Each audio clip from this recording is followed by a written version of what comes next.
Hello বন্ধুরা, good morning. আর একটা নতুন ব্লগে তোমাদের সবাইকে স্বাগত। এই যে ঘুম থেকে উঠলাম, উঠার এইদিকে রান্না বসিয়ে দিয়েছি। আমার তো সকালে কাজই তোমরা সবাই জানো যে সকালে ঘুম থেকে উঠেই রান্না করা। এইদিকে মাছের ঝোল হয়ে গেছে আর ওইদিকে করছি চচ্চড়ি, সব রকম সবজি দিয়ে একটা চচ্চড়ি করছি। আর তারপরে সংসারে কাজবাজ সেরে নিলাম, নিয়ে স্নান করে নিয়েছি, নিয়ে এই পুজো দিতে চলে এসেছি। তুলসী তলাটাকে ধুয়ে নিচ্ছি নিতে, আর এইদিকে এসে বৃষ্টি, তাই মাথায় ছাতা দিয়ে তুলসী তলা মঞ্চতলা তলা ধুতে হচ্ছে, এতটাই বৃষ্টি পড়ছে। তাহলে ভিজে যাব আমি, আবার নাইটিটাও ভিজে যাবে। স্নান করে উঠেছি, তারপরে এই যে গাছের ফুল তুলছি, কাঞ্চন ফুল তুলে এই যে আজকে ঠাকুরকে দেবো কাঞ্চন ফুল তুলে।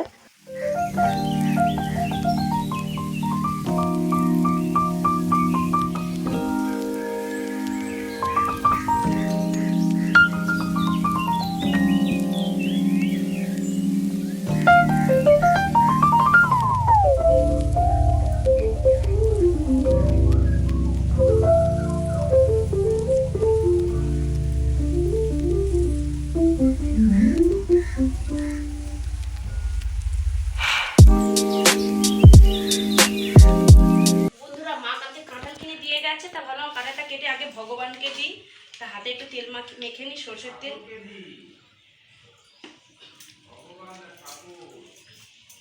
তেল মেখে নিলাম, দেখি এবার তা দিয়ে কাটে।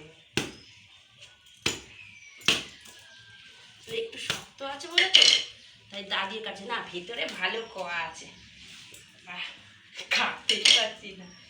আর আর একটা আমাদের বন্ধু আছে, দেখবে এই দেখো দিয়ালে বাইছে, তার নাম হচ্ছে কেল্লো। সরো দেখি, সরো। কাটতেই পারছি না, মানে এতটাই শক্ত আছে, কিন্তু পেকে গেছে, কিন্তু শক্ত। শক্ত আছে না পুরো হালকা শক্ত, কিন্তু ভেতরে। তুমি চুপচাপ থাকো তো বাতো। দেখো, আজকের গাছ থেকে টগর ফুল তুলেছি, টগর ফুল তুলে আজকে ঠাকুরকে দিয়েছি। আর এখানে কাঁঠাল কাটলাম, তোমরা দেখলে এই কাঁঠাল দিয়ে আজকে ঠাকুরকে সেবা দিয়েছি। তা আজ সকাল সকাল ঠাকুরকে কাঁঠাল দিয়ে সেবা দিয়ে দিলাম। রোবটিং কালেক্ট।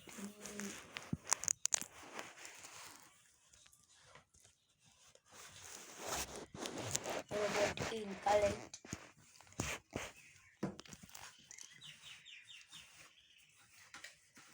এই যে ছেলে স্কুলে যাবে, জামা প্যান্টগুলো ইস্ত্রি করে দিচ্ছি। স্কুল থেকে বেরিয়ে জামা প্যান্ট যা করবে, তখন আর ইস্ত্রির কথা মনে থাকে না।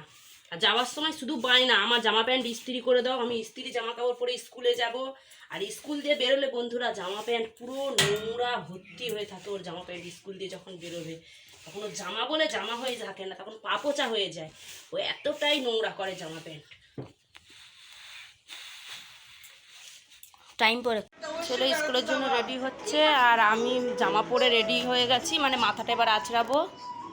চুলটাকে আমি শনিবার বেঁধে রেখেছিলাম, আর এই খুলছি। শনিবার বেঁধে রেখেছিলাম আর খুলিনি, আর বাইরেও বেরোয়নি, সেই জন্য আর চুলটাও খুলিনি। এই যে এখন চুলটা খুলছি, খুলে যাবো স্কুলে। এই যে লেজ, কুকুরের লেজ লাগছে, এতটাই পাতলা, পুরো চুলই মাথা থেকে উঠে গেছে। আর মানে স্কুলে যাইতে বৃষ্টি পড়ে, ভিজতে হয়, সেই জন্য আর বৃষ্টিতে হয়ে গেছে। আর প্লিজ তোমরা যদি জেনে থাকো যে কি মাগলে চুল ওঠা কমবে, কমেন্ট করে জানিও। ছেলেকে স্কুলে ঢুকিয়ে বসে আছি মিষ্টি দোকানের সামনে, কেননা বান্ধবী গেছে ছাতা সারাতে। তা ও ছাতা সারিয়েছে, রোদে দাঁড়াবো, তাই উল্টো দিকে দোকানে, মিষ্টি দোকানে বসে আছি আমি। তারপরে চলে গেছি বান্ধবীর বাপের বাড়িতে। বান্ধবীর বাপের বাড়িতে অনেক কচু শাক হয়েছে, তা ও বললে চক তুলে এনে দেবো। তা বান্ধবী আর ওর ঠাম্মা মিলে কচু শাক তুলে দিচ্ছে, বলছে কচু শাক তুলে দিচ্ছি, তুই নিয়ে যা। বলে দে, তুলে দে, নিয়ে চলে যাই। কচু শাক খেতে কার না ভালো লাগে। তাই ওর ঠাম্মা আর ও মিলে আমাকে কচু শাক তোর কচু শাক কেটে নিয়ে চলে এসেছি বাড়িতে। তা ওকে বললাম তুইও চ আমাদের বাড়িতে কাঁঠাল নিয়ে আসবি। তা ও এসছে, আর পরপর কৌটোগুলো নিয়ে বসে গেছি, সবাইকে দেবো বলে কৌটোর মধ্যে করে, আর ওকেও দেবো বলে ডেকে নিয়ে এসেছি।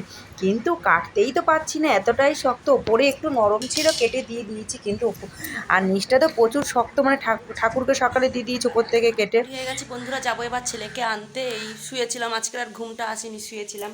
চলো তালা খুলি।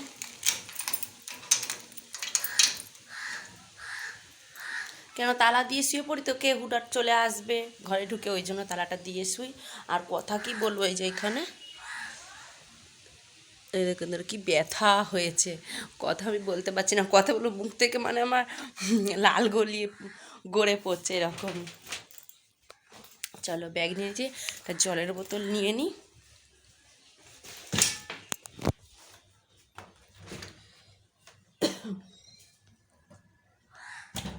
ফ্রিজ থেকে একটা জলের বোতল নিয়ে নিলাম, ছোট্ট জলের বোতল, এটাই হয়ে যাবে। ছেলেকে স্কুলে ঢুকিয়ে আসার পথে স্টেশন দিয়ে পেয়ারা কিনে নিয়ে এসে, এই পেয়ারাগুলো 1 টাকা করে নিয়েছে।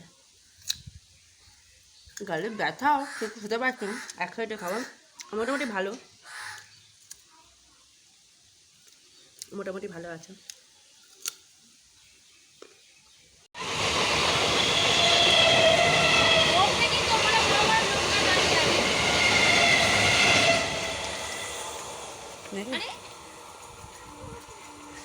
স্কুল দিয়ে চলে এসেছি, আর এই যে ছেলে এখনো জামা প্যান্ট ছাড়েনি, তাদের জামা প্যান্ট ছেড়ে নে।